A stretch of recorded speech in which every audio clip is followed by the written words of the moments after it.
Hey everybody, it's Vaughan here. I had the amazing opportunity to talk to a band called Feedback. These guys are absolutely epic, and if you've not checked them out yet, please check them out. I've left all the links down in the description. Go check them out. This interview was absolutely awesome. These guys are so freaking cool. Go stream their music, go watch their videos, and go follow them. Anyways, go enjoy the interview, and I'll see you later. Bye bye. So, hello everybody. I'm here with Feedback, some amazing guys that I met on Instagram. Do you guys want to introduce yourselves real quickly to everyone? Yeah, sure. We're Feedback. My name's Luke, I'm Dylan. And I'm Ryan. and yeah, we're a rock band from Connecticut in the United States, and yeah, we got a lot of original music out and everything. Awesome stuff. So they've got a couple of singles out, by the way. They're so, like genuinely like usually with bands you think like, oh, they've got some good stuff and they've got some like not so good stuff, but these guys' songs they're just awesome to listen to. Like it's such like feel good music. Like, it's there's like not enough cool things I can say about these guys. Trust me. We But- appreciate that, man. But so let's get straight into the question. Sorry if I'm like looking here and looking there. My camera's here, but my screen's Oh, there. you're good, man. But so first of all, how did you guys form the band? How did you guys meet?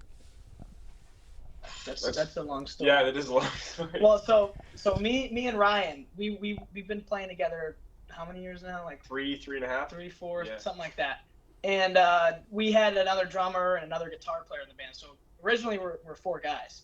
And then the other guitar player ended up going to college. We didn't replace him, so we decided to stay as a 3-piece. And then our drummer left us, so then we got Dylan. And ever since then, it's been like over a year. It's been over a year. With all 3 of us. So. Yep. Was there like a moment that you guys thought like, oh yeah, we're definitely clicking, we definitely can like be something? Well, I remember when I came in for my audition, I remember showing up and I'm like, these guys are young. I'm the elder statesman. I'm 24. These guys are 17 and 18. I was like, what on earth is this? What am I getting into?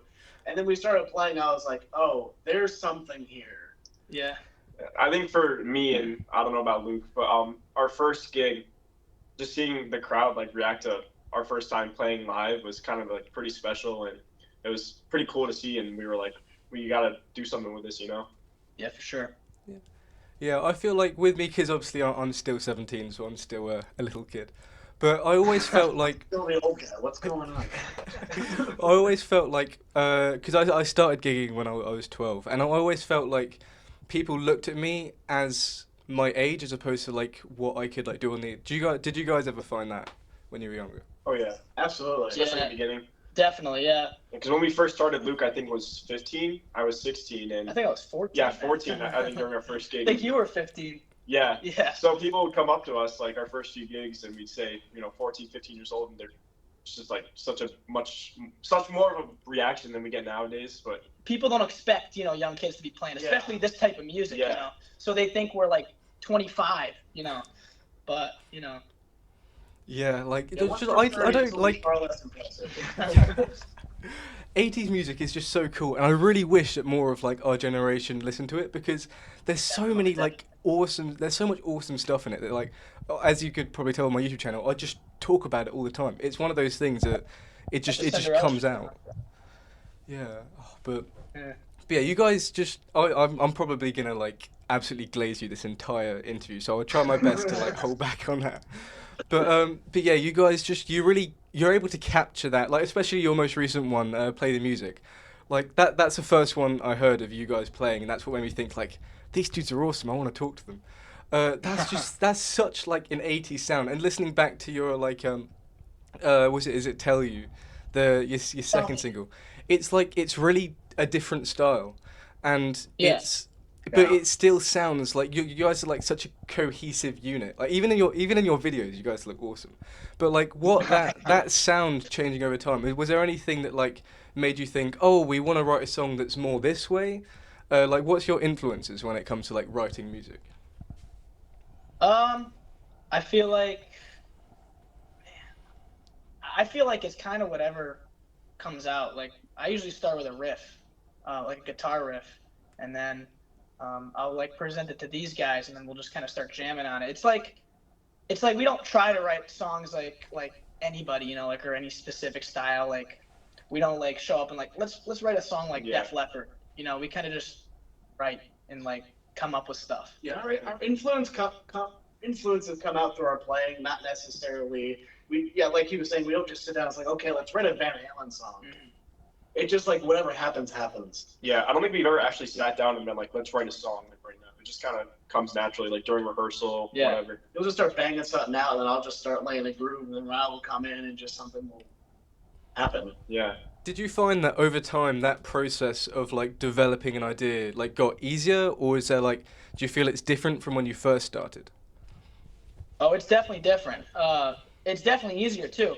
When we first started, I would kind of record everything and write the whole song, and then we'd kind of do it that way.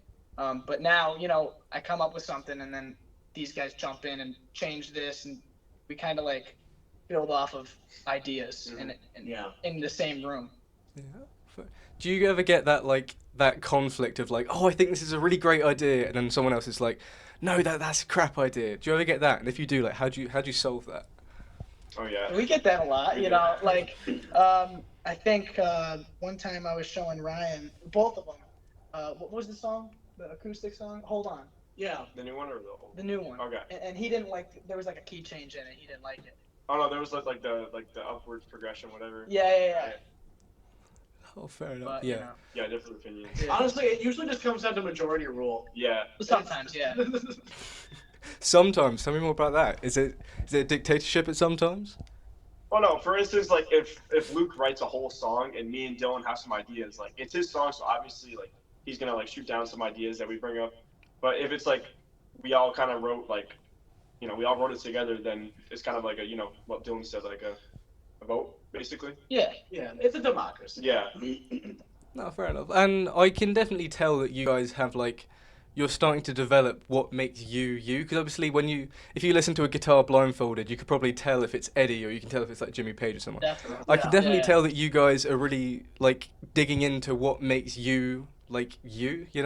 What kind of things did you do, if you can name some, that made you think, oh yeah, this is my sound? Like, how did you develop that? That's a good That question. is a good question.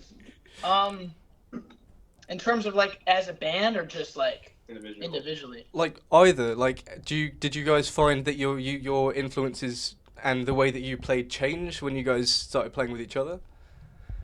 I think so. Oh, definitely. Because I have different influences than him, and he has, we all have different. Like he likes Pink Floyd, I like the Eagles, he likes Led Zeppelin, and there's a lot of bands that we don't. I mean, we all kind of listen to those bands, except I don't listen to Pink Floyd. But Listen out, man. but I like a lot of '80s hair metal bands, a lot of deep cut. I go deep into that, Cinderella. There you go. These guys aren't super into that style as much as me. So I got different influences, and they listen to stuff that I don't. Mhm. So I feel like once we started playing together, they, have some of those styles and they're playing a little bit, and I don't know, it kind of clashes together. Yeah. And when I first joined the band, I wouldn't even have considered myself a bass player. I kind of just joined for the fun of it, and Oh yeah. I couldn't even tell you the names of the notes on the neck when I first joined the band. And the past 3 years have just been a crazy amount of progression. And I think Yeah. that's with a lot of bass players. At least the ones I've known, they start off, they're like, oh yeah, I'll give it a go. They're either that or they're guitarists that just thought, Yeah. you know what, I'll just stick to the other stuff. yeah. Yeah, nobody ever wants to play bass. No. It's true. But when I first started, it was it took me 8 years to actually start enjoying You said that bass. Who would you say, this might be a bit of a controversial question, but who do you guys think is the best in the band? Do you think oh yeah, this guy he's way better than the rest of us, or do you think it's an equally I'm good at this and I'm good at this? Now this guy can play every instrument pretty proficiently. So I'm gonna Except put the keys. golden spotlight on him. These Yeah. guys are better on the keys though. I can't do the keys like them. That's really it. I must say, you got a freaking set of pipes on you though. Those vocals that thanks. you, even all three of you do. Your The voice is harmonies, just yeah, these guys are good. I mad. wouldn't go that far, but we try. No, they can good on the harmonies. The only thing me and Dylan have beating Luke is keyboard, and then jumps from him and bass from me. Yeah. This guy on the drums is nasty, Oh, man. yeah. This guy on the bass, man. Forget about it. So what is your favorite part about music? Because I know you've been talking about playing with each other, but what other aspects makes you think yeah, this is 100% what I want to do with my life? like everything, man. Yeah. Everything about I music. would say is it's the awesome. joy it brings to other people. Yes, I was gonna say that. Playing for people and seeing how they react, I feel like is the most rewarding part. What keeps me driven, even when I feel like, it's never gonna work out, and then I go play a gig, and I'm like, okay, this is why I'm doing it. Yeah. Yeah, that's one of the things. And then writing is another thing, you know. Yeah. When you write songs and you show people, even if it's like you didn't release it yet or you're not playing for anybody, you like play them like a track or something, and just like to see what they think about it and like how they feel on it, you know. Yeah, Yeah. I feel. Going off what Dylan said, like at gigs, I'd look out into the crowd and see like everyone smiling and dancing, having a good time, and it just brings me so much joy, and that's like really good feeling. You know, being able to bring joy to other people. Yeah, I think the way that I've always been taught it is that music is the way that we like convey our emotions. Like even when we can't think, oh, I'm feeling this way, it's like a way of organizing how you're feeling. Yeah. Yeah, right. Yeah. It's like a therapy with less talking. 100%. Absolutely. Definitely. 100%. But yeah, music is awesome. What can I say? Like, there's not enough like good things to say about music. Even like what we consider like bad music has still got some like, good things in Yeah. there. Definitely, Oh, yeah. definitely. But like on the opposite side of bad music, on the awesome music that you guys have released, tell me what goes. So you said, Luke, that you write the songs mostly, and then you guys work on it, and then tell me about how it goes from an idea into actually releasing it. So like there's like the two different ways how we like kind of write together. It's like we said before, like I'll come up with a riff or something, and then we'll kind of build off of it together at a rehearsal, and we'll kind of jam on it for a while, and then we'll come up with things together.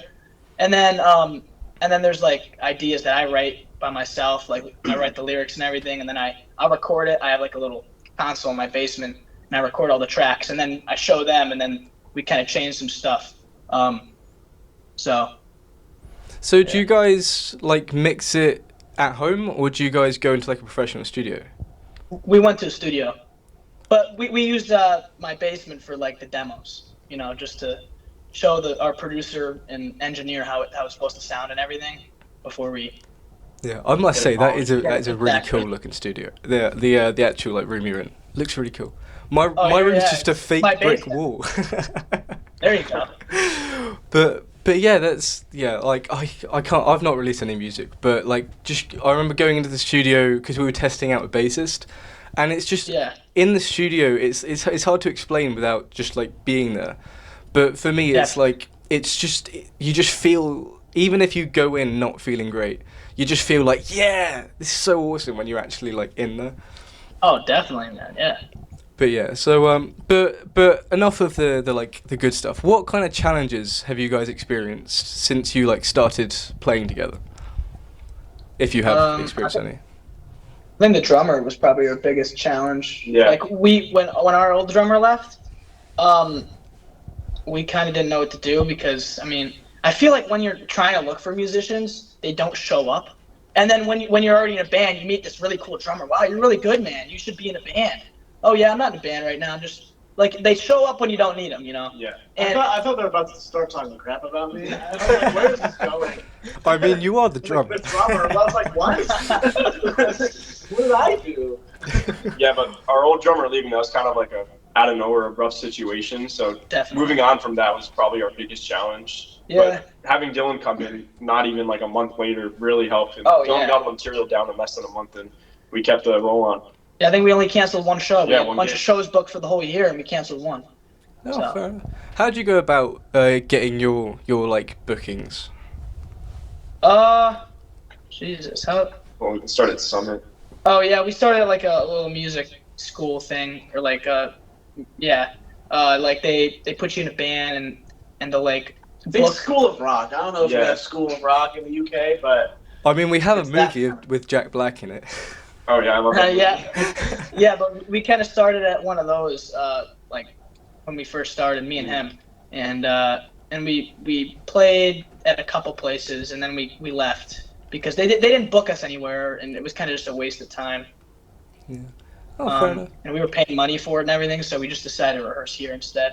Yeah, and from there, we'd already played a few gigs and got a little a little bit of a following, and that kind of helped us boost getting to other venues, and those venues started to contact us, and then it was just up from there. More and more venues would come looking for us. We're very lucky with where we're at because a lot of the venues, like you said, they're starting to reach out to us, so we just kind of sit around. But now we're kind of transitioning to kind of the next phase, which is, we play 99.9% in the one state that we're in, Connecticut. Yeah. And we want to branch out. Like next year we want to go on tour, and it's not like other states are reaching out to us, and now we got to start putting in that work again and we just get down to it. Yeah. Definitely. Yeah, I mean, if you guys ever come to the UK, I've got some contacts. You guys should come tour here, and I can play with you.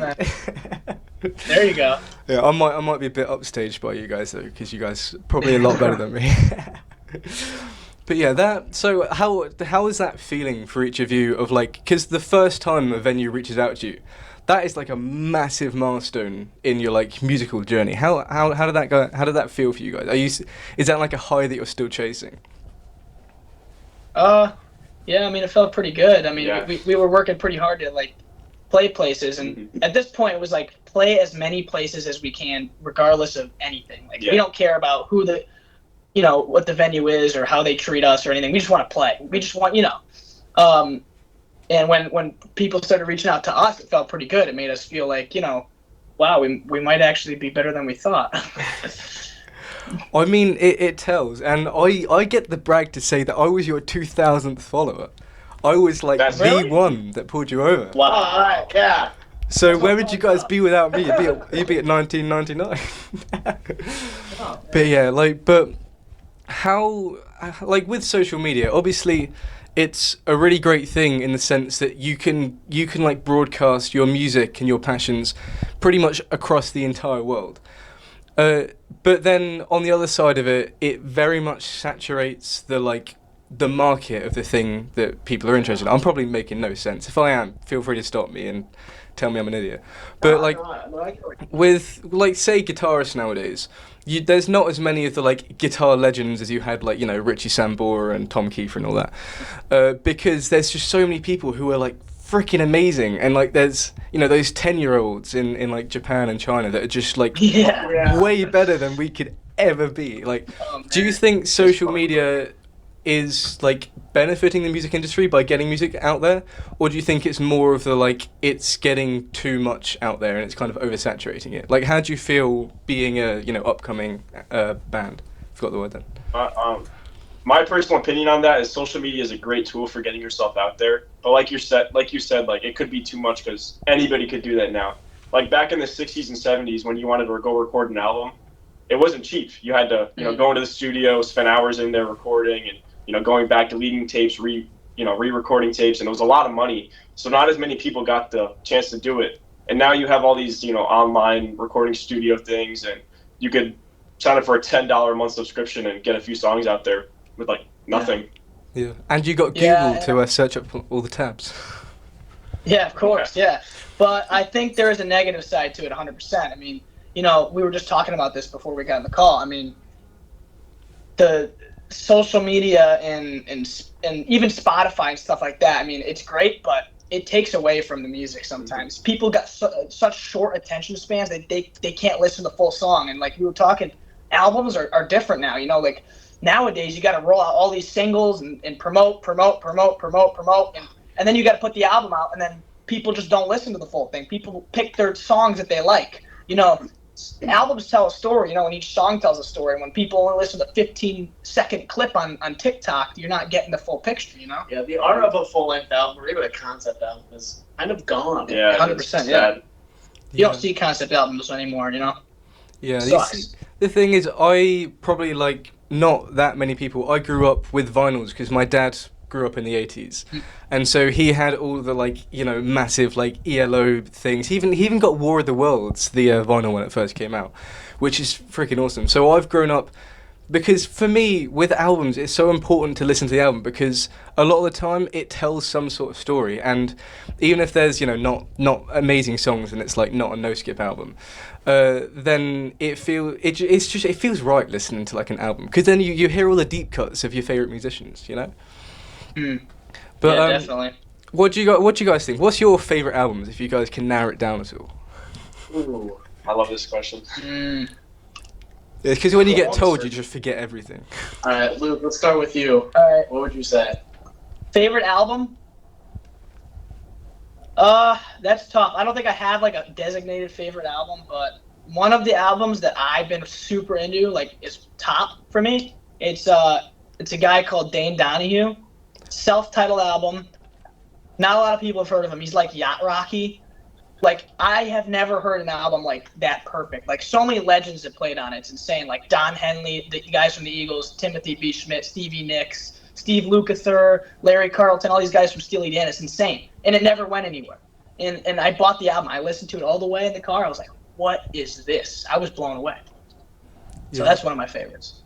I think supergroups, as an idea, it's so cool, but it doesn't really happen anymore. It's like, well, when David Lee Roth left Van Halen, he had freaking Steve Vai, he had Greg Bissonette on drums, and he had freaking Billy Sheehan on bass. Like, you don't see that anymore. It'd be so cool. Anyway, what about your other two? What are your favorite albums? For me, I'd say usually I point to Presence, Led Zeppelin. That I am a big fan of 70s just riff-based songs, and that whole album is that. It's just every single song is so tasty. I always come back to it. So if I had to pick, it would definitely be that one. Good old Led Zeppelin. You can't beat the OGs, the really, really cool guys. Yeah. For me, you know, I'm a massive Pink Floyd fan. I could choose like from 5 albums to be my favorite. Like, it really depends like what mood I'm in, like what album I'm gonna listen to, and what's my favorite. But as of now, I'm gonna say my favorite album is "Wish You Were Here" by Pink Floyd. It's just such an emotionally deep album and has such a crazy meaning, and it's beautiful solos, everything. Oh, Yeah. I hear my neighbor. He's playing Pink Floyd. Oh, that's just the dogs barking. Never mind. Like, Dogs is a good song. Shade is always thrown at the bassists and the drummers. You must have so much work cut out for you, Luke, because you got 2 people to make fun of, and you got no one to back you up. Well. It's more like we both make fun of Ryan. You know. Yeah. Oh yeah, so you gang up on him, okay? I came into it knowing it was gonna happen. I'm the bassist, so. Roger Waters could hear somebody getting murdered. He'd be like, sample that. Yep. I mean, if it sounds good, it sounds good, you know. Oh yeah.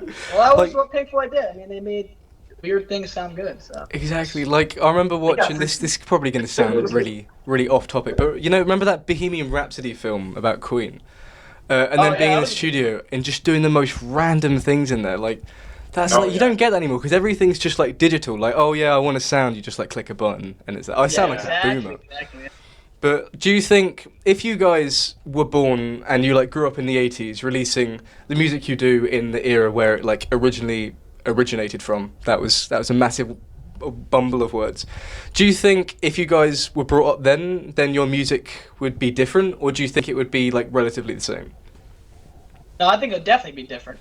I mean, because if we're talking the 80s, I mean, all those bands are just coming out, so they're still trying to find their own styles too, you know? So, like, a lot of our 80s influences aren't, like, fully, developed yet, I guess. And, like, since they're just coming out, like, a lot of stuff isn't invented yet, so it would be totally different, I would think. Yeah. You know? Do you guys have, like, a favorite year for music, or is it just, like, a decade overall? Definitely a decade for me. Like I said, I'm a big 70s guy, but I also really like the 80s. Yeah, I'm gonna have to do 2 answers here. Just decade is 70s, but year is probably 1991 with Nevermind and what is it? Facelift and the 10. 10, the Soundgarden or not Sound. Dog Eats Dog. Temple of Dog albums.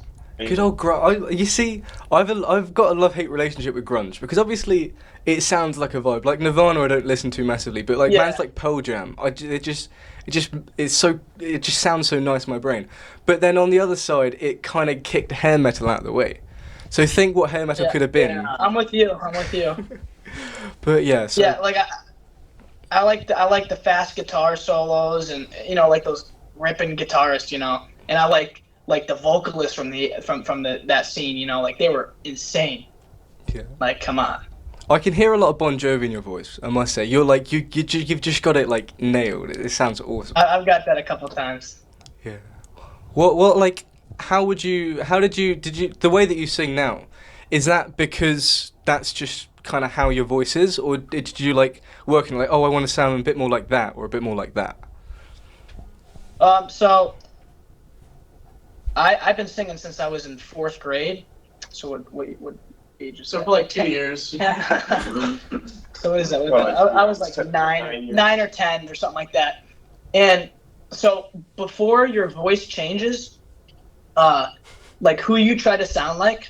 So like back then I wanted to sound like, I would listen to a lot of Bon Jovi. I listen to a lot of Queen, Journey, all those bands, you know, like the really popular ones, AC/DC. And like I would try to sound like, I would try to mimic them almost. And they say like, when you try to sound like somebody before your voice changes and sing like that, when your voice changes, that's kind of how your voice, that's how you sing almost, you know. It's kind of like a combination of the way like I was singing. So I guess that's how it is. That's what I heard from a vocal doctor. So You see, for me, my voice has always just been a bit like, you know when you hear your voice in your head and it sounds okay, but then you hear it out loud and it just sounds like complete nonsense. Like I always Yeah. feel like I'm singing like this. I feel like I'm Dave Mustaine. Like it's just. But yeah, like. At what point did you realize it was no longer just like, oh, some guys messing about, and it was like a proper band?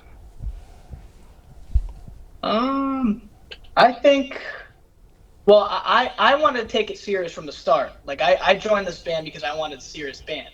And like I was in bands before this, and the first one I was in, I mean, I was 11, so it wasn't serious. I took a long break, and I worked at a studio for a little bit, and then I wanted to find a band because I was writing a lot. And you know, when I joined that music thing, I found Ryan and then the other guys. And the other guys weren't as serious. He wasn't serious in the beginning either, but Being a he bassist. started really learning and jamming, and we started having a good time together, jamming Yeah. together and shit. So sorry, I don't know if I can swear on here. Oh, it's My fine. bad. It's fine. It's fine. Beep it out. But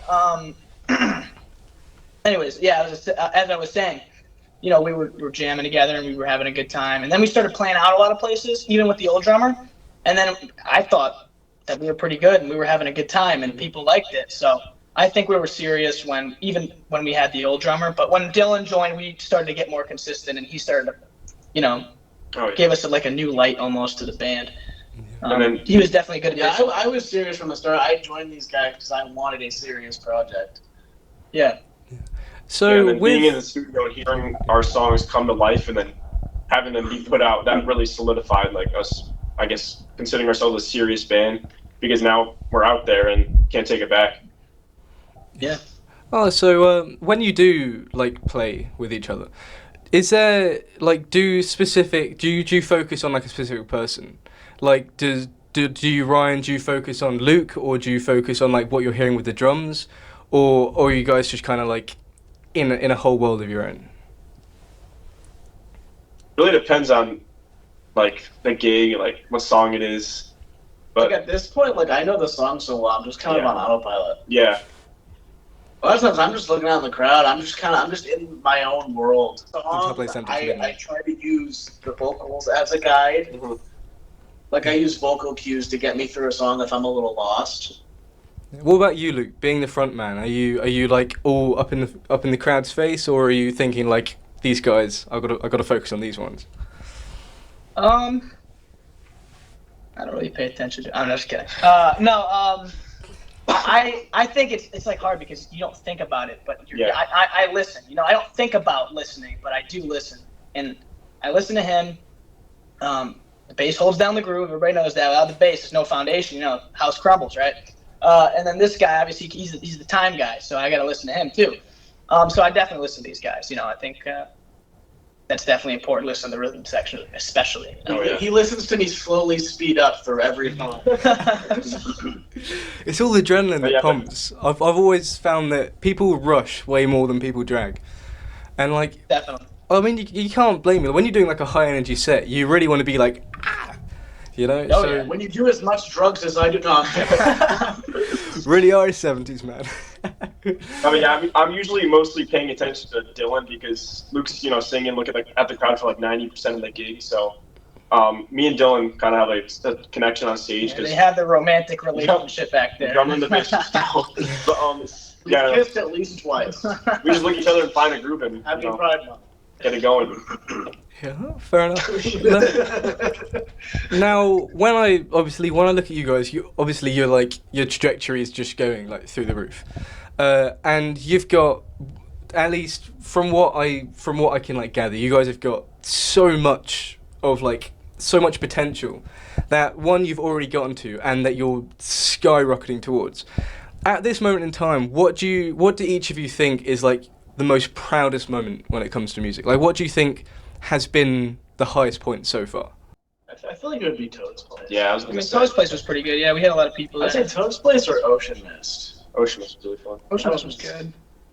I don't know. I think not. I don't really think of a specific show, but I just think like recently, like we've been seeing a lot of people sing our songs back to us, which is pretty cool. Oh yeah. Yeah, we didn't have that for a while, but like Yeah, we're we did. seeing people at our shows that actually know the songs. Yeah, Yeah. and they're singing along. I mean, it's, you get a bunch of chicks in the front. They're singing along. It's like, damn, all right. Even like some songs we haven't released, they just heard it enough. They're like, they kind of know it. Yeah, Like, oh, that's cool. Or what's really cool is I've noticed fans that or people in the crowd that we haven't seen at any other show. They come up to the front of the stage and they're singing our originals. Yeah, So yeah. that means they must have found it on social media, found us through social media, like the songs, and come out to the gig. So that's really special. So I mean, we're doing something right. I Yeah. guess. Yeah. That must be a wild feeling. Just like, especially if you've like poured your heart out to the music and you can see that people are really connecting with it. Do you guys? Yeah. Would you rather be, because obviously support bands are still massive. Would you rather be a support band for like a massive venue, or would you rather be the main attraction for like a smaller venue? Like, does it matter if the crowds are there to see you specifically, or are you just there to like give off good vibes? Damn. I mean, like Good questions. we've been in both situations. I mean, for me personally, when it comes to the crowd, I'm all about quality over quantity. Yes. I'd rather have one really pumped drunk dude than a room full of people who don't want to be there. Yeah. Definitely. Like I'd rather be in like a small venue with a handful of people that know our stuff and that are having a good time, and that even if they don't know our stuff, they're just into it. Yeah. They're having a good time, than being a stadium full of people that don't want to see us. Like if they're there for like I don't know, like Olivia Rodrigo, they probably don't want to see us. Yeah. Like for instance, the town that we're out of, Manchester, they have a road race every Thanksgiving, and we play at the road race. So we could technically say we played in front of like 5,000 people because there's 5,000 people running by us, but they're not listening to the music. No, they're running by. So having the like 100 people in a room really into the music is a lot more special than the people that are just kind of like moseying by the music. Yeah. That's crazy. We've got a Manchester too here in England. Yeah. Yeah, you do. I think Manchester's a little bit bigger than ours. We Though. are in New England. A lot of towns are named After after England. places. Oh yeah, Yeah, because you guys were originally from here, but then you went and you butchered our language. Yeah. Exactly. We have New York, New Jersey, We broke free from you guys. Yeah. New Hampshire. But you got rid of some We got a great lot. tea, I must say. Come on. You took all those spices from all those countries and you don't use them. Come on, what's up with that? We took We a don't lot have from pizza. countries. But yeah, like do you guys reckon being like you're like when I think of like True Blood American, you pretty much your faces show up. Just like the proper like rock and roll like dudes. Do you think, this might be a silly question, but if you had been, over in England for, I don't know, because you hated yourself, do you think the way that you developed musically would have changed, or do you think it came from in here rather than the environment? I think the environment plays a role. Yeah, definitely the environment. I mean, I don't know how it is in England. Yeah. I know it's like pretty gray a lot of the time. Yeah. Are you talking about like musical influence or? Yeah, just like the way that you're influenced, and also the music that you like play and write and enjoy. Yeah. Yeah, I think it changed. I think environment's a pretty big factor. Yeah, I mean, I don't know, because a lot of the music we listen to, it originated in England. So the Led Zeppelin, Pink Floyd, Not the Eagles. not the Eagles. Eagles of America, baby. Yeah. The Eagles are so like I've seen live clips of them playing like well as much as the band that there is playing live, and their vocal harmonies are awesome. And like hearing you guys Oh, yeah. on Instagram doing your harmonies and doing it like a cappella, like dudes, your voices it just sounds so cohesive. Did that take practice, or do you guys just naturally? No, yeah, the Eagles have awesome harmonies. I think. I mean, I listen to the Eagles so much. I try to write harmonies into our songs. You know, Yeah. like I feel like every song I show these guys that I record down here is filled with harmonies. Like minutes before we started, he was showing us a song that was very, very Eagles inspired. Maybe your next release will be a country one. You never know. Oh, yeah. Maybe. And I am not a singer at all, so when Luke comes to me with harmonies, I'm like, oh boy. Oh yeah, I made this guy sing when we first met. He was like, oh yeah, you know. I was like, hey Ryan, you want to sing backup on this? No thanks. No. I was like, oh, you're gonna sing, buddy. You're gonna sing. Trust me. Yeah. As long as I don't have to sing by myself, I'm fine. I sing in self-defense mostly. I mean, in your music videos, you're probably like in the camera. I can see you like staring dead into my eyes, and like you're really going for it. So you obviously got something there, you know. Porn movie. But I mean, he is a drummer. But yeah, it just works really well. At what point do the harmonies come in? Like when you're writing a song, do you focus on the instrumental first and then put vocals on top, or is it just kind of you do the whole shebang together? Oh, it's definitely the instrumentals first. Unless I'd like write a song on the acoustic guitar, I'll put lyrics over it first, and then I'll do the instruments after. Or I'll like write the first verse and chorus for lyrics, and then I'll finish the instrumentals, and then I'll write the rest of the lyrics after. But it's usually instrumentals first, and then we'll do lyrics after. Also, for Dylan and Ryan, how do you feel about letting Luke be like the man at the front? Are you guys okay with that, or like maybe Luke should like leave the room for this? The man in the front? Whoa, slow down. No. Well, honestly, I'm happy I'm not the man in the front, because whenever I go up to talk to the crowd, I gotta like think about what I say because I know I'm gonna stutter, and just being able to hang back and like do whatever I want. I mean, not do whatever I want, but kind of like fuck around on stage, not having to worry about being like the main image is kind of nice. So. I mean, like when I first started with these guys playing out, I could not talk to the crowd. Remember that? Yeah. I was like, you have to say, Luke, say something. Yeah. Like Something. I would freeze up, you know, like over time, getting on stage and you know, seeing that people are there to see you and you're having a good time, you're more confident, and then it just comes out easier, you know. And then you kind of just get used to it. That's how I've been, you know. So do you think that the way to develop your your stage presence, I mean, is that purely through just getting out and doing it, or was there something you did behind the scenes, like writing out a script, like, oh, I should say something like this and like not insult the audience? We never write scripts. Yeah. I mean, sometimes I'll write like a note, like if I have to say something for something, like Bennett. I don't know if like I have to shout somebody out, I'll write a note. Call But, out the like, raffle numbers. Yeah, like 99% of the time though, From experience. it comes from the dome, right off the top of the head, you know. Yeah. But yeah, like you keep doing it over and over again, it kind of comes more natural, you know. Yeah. Yeah, like I remember our first gig, Luke was introducing the band and he wanted me to introduce him, and I'm like, fuck no, I gotta talk to people. Hell no. But I built up the courage, I did it, it was fine. And, Yeah, it came out fine.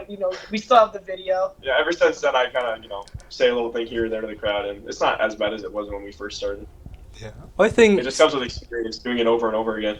yeah, like the for me at least, seeing stage presence, I feel like it's like half the show, because if you can play these like amazing songs, but if you just like in between songs you just kind of like stand there, I feel like it kind of limits it, like. But then Definitely. on the other side, if you look at like, have you seen David Lee Roth performing live recently? He's like, oh my god, Best frontman of all time. Best frontman of all he time. really is. But in recent times, it's been a little bit. Oh yeah. We don't talk about that. The keyword being frontman, not singer. Yeah. Yeah. He's Oh, an yeah, he entertainer, not a singer. I feel like Sammy Hagar was like the singer, Yeah, but there David you Lee go. Roth was 100% the better show. Yeah, I prefer the That David was Lee Barry Roth Sherrill. We Van love Halen Barry in Sherrill. general. Yeah, it Well, just that, like, man, the two baby albums. Yeah, Yeah. staying on 3. Yeah. No, that was still. Oh, that was the Canon album. Yeah. Right. Yeah. Yeah, but I feel like the way that with a lot of like really successful musicians, the way that they act as the front band, as a front man, I mean, it like very much suits the music. Like with Van Halen. It's just kind of Kinda comes natural. It's natural. on the spot. Yeah. We don't think about it. I think playing together, like getting a feel for like who you're playing with, is a huge factor. Like when you're really comfortable with playing with like a group of people, like your stage presence shifts. You know, you're feeling good. You kind of build up your own moves and whatnot. Yeah. In a weird way, the less you think, the better. Exactly. Yeah, definitely. You think about it too much, you kind of get in your own head, and then you just kind of fuck it up. Yep. Exactly. But what do you Yeah. think is the main mistake that young bands, like upcoming people, make? Like, what do you think is the thing that holds most people back? Oh, I think it's definitely trying to sound like a certain band, or like trying to like I've seen so many bands. Like I feel like especially like these '80s hair metal bands, like they not all of them, but there's a pretty big group of them that like they watch The Dirt once and then they try to be Motley Crue, and they're like, oh yeah, let's. And most of the time, like I'd say like 90% of the time, they don't sound anything like them. Yeah. And it's just, and their image is just, they just look like they're cosplaying as like 80s rock stars. And it's like we don't try to be like the 80s. We just, you know, we mix like all our different styles together, and I don't know, that's kind of what comes out, I No, guess. Okay. Honestly, I'd prefer that to the other side of the coin is where there are also bands that try to sound like what they think the internet thinks they should sound. Yeah. Yeah, through the internet, yeah. Too many people are trying to make hits nowadays, like coming into the studio Yeah. and saying, this is going to be a hit. Like, we want, we're going to make this around being a hit. Like they're not trying to sound like what they want to sound like. Yeah. They're catering. They're pandering. It takes away from the creativity in the feel, you know? Like you're writing songs based on, you know, you're trying to make money off of them. You're not doing what you feel, you know? You're Yeah. not writing what you feel. Yeah, I feel like a lot of the industry nowadays, it's focused on like, how can we make a formula to have a song do really well and make us loads of money? Like, and it's really refreshing seeing bands who you can like, with you, I can 100% tell that you guys aren't doing it for like money or for fame. I can tell that you guys are doing it because you genuinely like it. But yeah, like, or at least it's you guys might be just really, really good actors. But it's like, I feel like that's a big reason as to why, not just me, but your other thousands of fans, like, really connect with your music. Because it's, again, like we talked about at the very, very start, it's that you guys convey emotion really well because you have that connection with your music as opposed to just doing it, for the money and all the crap stuff. Yeah. You know? Sure. Again, I'm just glazing you guys. I'm really sorry about that. But where do you guys see yourself? We're just some plain donuts. We're ready to be lit. Where do you guys see yourself in, like, say, a couple years, 5 years, 10 years time? Like, what are your Dead. personal milestones? Dead from an overdose. Yeah. Yeah. 27 Club. Hey, I'm 3 years away. Just taking this as far as we can, playing to big audiences that love our music and Yeah. making more albums. You never know where you're gonna be, Yeah, no. I can't say, we could be homeless in like 5 years. Who knows, right? We could be living in a freaking van, man. But like, I want to take the risk. Sometimes you got to flip the coin. You got to Yeah. roll the dice, and because I'd rather be a poor man doing what I love every day than be a rich man and hate my life and Yeah. hate my job and shit. Although, if you're a rich man, think how many guitars you can buy. That is true. That's the upside. But money can't buy happiness. Yeah. I feel like money can buy temporary happiness, but I feel like to some extent, like if you just keep buying guitars, eventually it just kind of like loses its like excitement. Definitely. Yeah, I feel like we treat it like a job, but we still love it though. Yeah. It's not like, because I feel like if you want to be successful as a musician, you gotta treat it like a job. Yeah. Yeah. Like if you want it to be a job, you gotta treat it like a job. If you want it to be a career, But it's like I feel like I'm not forcing myself to do anything when I gotta write songs. Like, oh, we need 3 songs for the album. I'm not forcing myself to write songs. Like I got a lot of ideas and it's fun. I enjoy doing all that stuff, writing and recording and jamming and shit.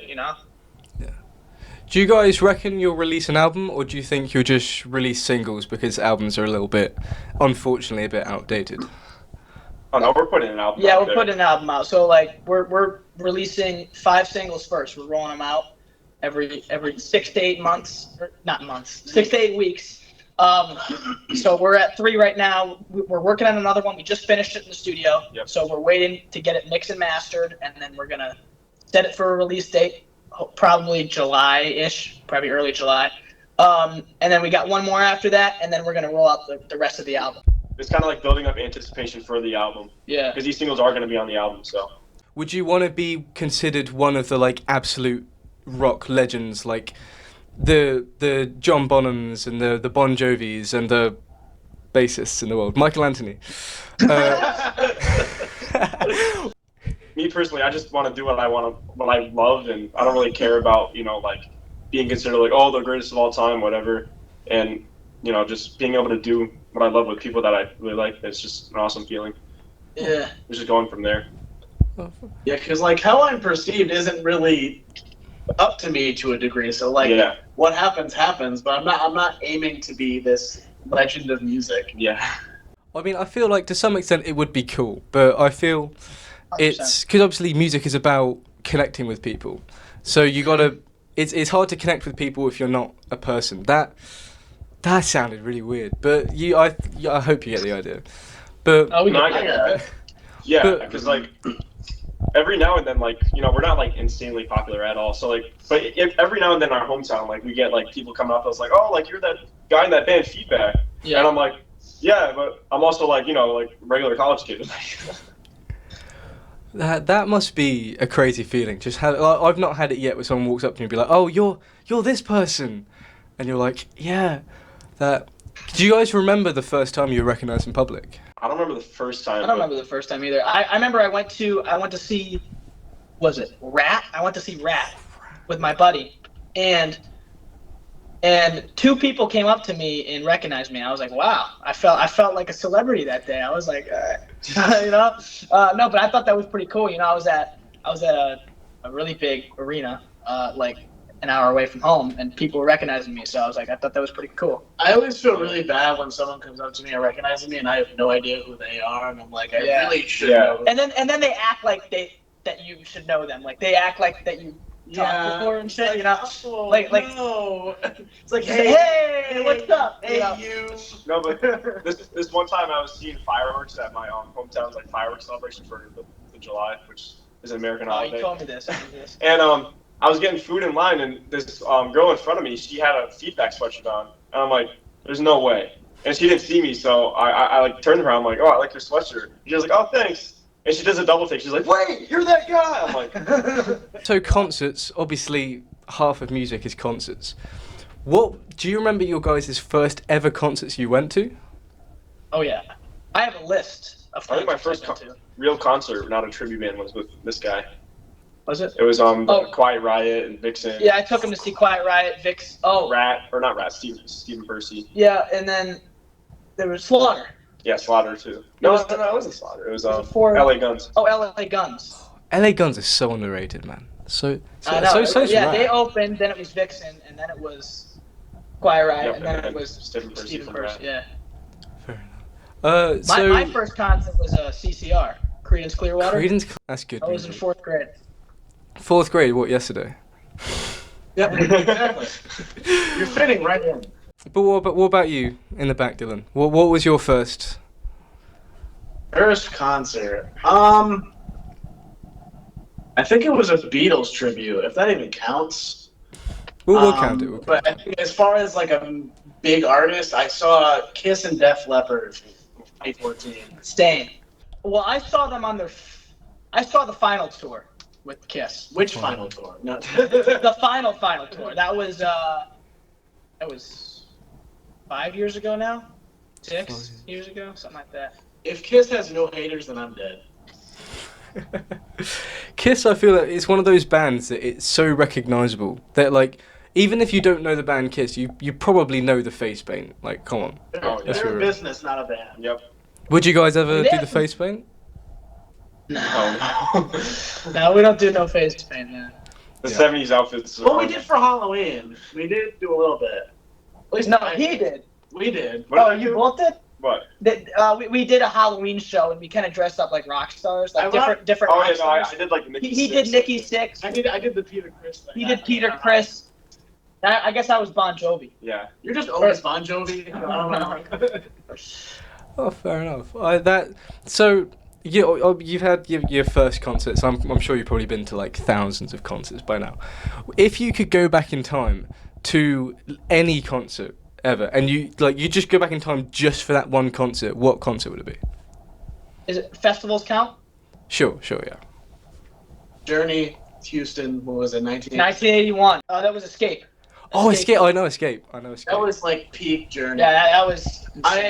We are like the biggest Steve Perry fans. Yeah, no, we think That he's the exists. best vocalist around. I mean, Yeah. what do you think? What would be?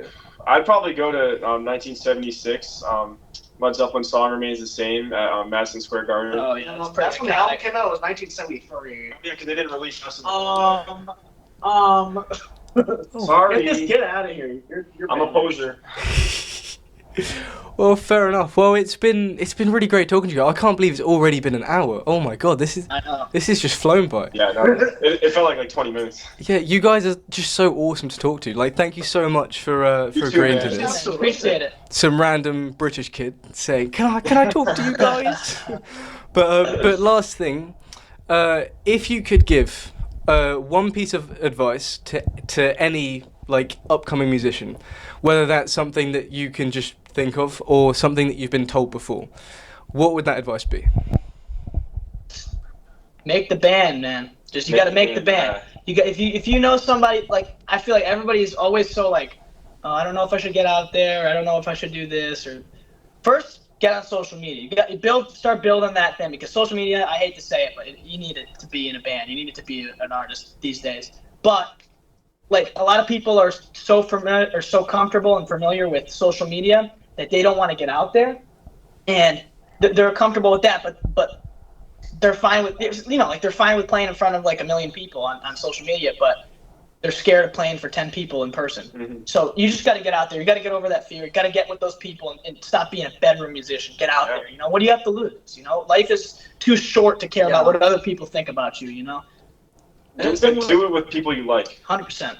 You don't want to be Fleetwood Mac. Yeah, no, because that's where most of the creative process happens. Is with people that you connect with. Yeah. Yeah.